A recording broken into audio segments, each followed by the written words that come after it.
I'm Travis from New Prague. Company name's Kabish Crane Services, KCS Inc. A lot of different miscellaneous crane jobs and construction jobs and every other sort of job. Difficult jobs, easy jobs, whatever jobs people want done. My background is building stuff, doing stuff, keeping stuff running. I came to these wheels because I don't want to fix tires anymore. Took a look at them and I'm like, I'll take a chance, I'll buy some. And I really liked them, so then I bought another set. Ride and handling is much improved over any other rubber tire ones.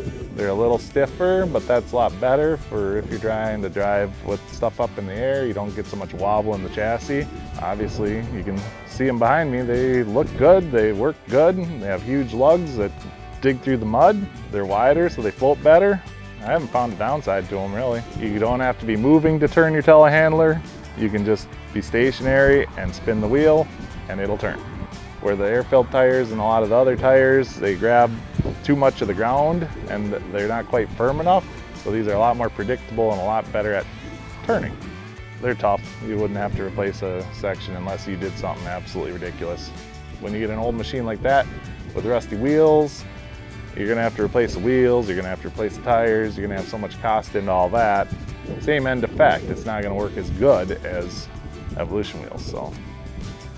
And then you're like, well, I don't want to buy all new wheels and I don't want to buy all new tires, and why don't I just get the whole thing? And it's done.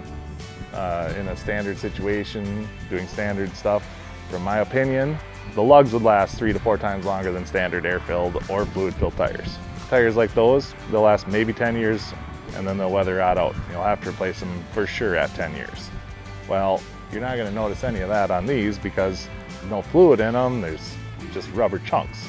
So I don't think it's far to say that in this application, these are a superior product. So they know how to deal with cold, they know how to deal with mud. Well, it's not just gonna chip apart in the cold weather, like if you use the wrong type of composites or something else in there. There's none of those worries. I can't see how anyone would have trouble with anything on it.